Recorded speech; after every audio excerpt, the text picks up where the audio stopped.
Hoy vamos a meternos de lleno en una de las fuerzas más poderosas y a la vez más invisibles que existen en cualquier empresa, la cultura organizacional. Y para que esto se entienda bien, nada mejor que empezar con una historia, ¿verdad? Vamos a ver la cultura en acción. En la empresa beta, sin embargo, la cosa cambia. Allí hay una creencia compartida, aunque nadie la diga en voz alta. El conflicto es malo, amenaza la armonía, y hay que evitarlo como sea. Fijaos, lo que era totalmente normal en su trabajo anterior, aquí se convierte en una violación de las reglas no escritas, y una muy grave además. Y claro, ¿cuál es el resultado? Que la empresa entera sufre, porque su propia cultura impide tener las conversaciones honestas que son cruciales, sobre todo cuando las cosas se ponen feas. Toda esta historia de Juan nos lleva a una pregunta clave, una pregunta fundamental que se aplica a cualquier sitio donde trabajemos. Me encanta esta analogía porque lo clava. Es que es exactamente eso. La cultura es el agua en la que nadamos. Está por todas partes, nos moldea, y la mayoría de las veces ni nos enteramos. Vale, perfecto. Ya hemos visto el qué, pero ahora toca entender el cómo. Vamos a desgranar qué es exactamente la cultura y de qué está hecha. Aquí está la clave de todo, ¿eh? La cultura no va de si hay futbolín en la oficina o fruta gratis. No. Va de algo mucho más profundo, de esas creencias y valores que con el tiempo el grupo ha aprendido y que al final dictan cómo nos comportamos. Y esto funciona como una especie de reacción en cadena. ¿Veis? Todo, absolutamente todo, empieza con esas creencias que el grupo comparte. Y aquí viene lo bueno. Edgar Sein nos lo explica con este modelo que es genial. Pensad en ello como un iceberg. Lo que vemos, los artefactos, es solo la puntita. Lo más gordo, lo que de verdad manda, está debajo del agua, invisible.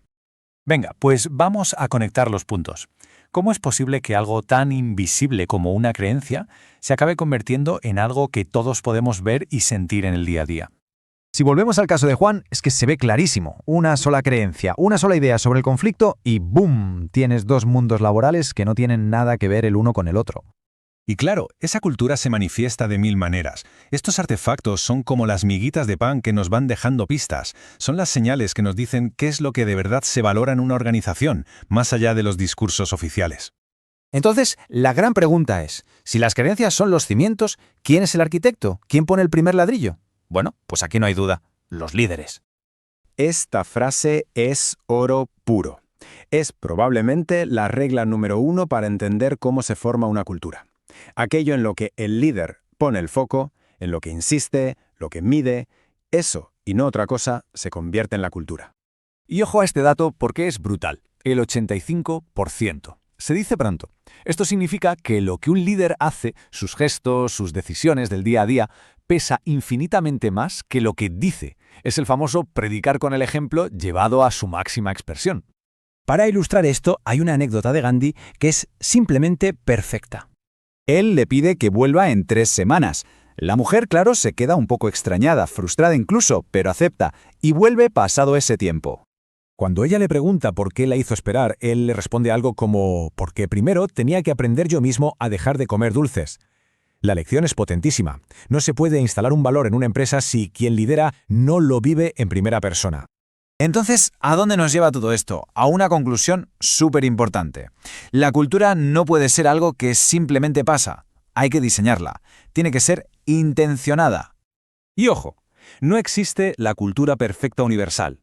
La cultura correcta depende al 100% de la estrategia. No es lo mismo fabricar tanques que crear una app innovadora. Cada objetivo necesita una cultura que lo apoye. A mí me gusta esta metáfora. La cultura es el arco que impulsa la flecha de la estrategia.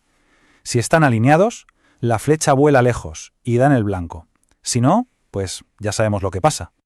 Así que llegamos a la pregunta del millón, la que todo el mundo en una organización debería plantearse, desde la dirección hasta el último miembro del equipo. Y para terminar, una última reflexión que es, para mí, la prueba del algodón. La prueba definitiva para saber cuál es la verdadera cultura de un sitio,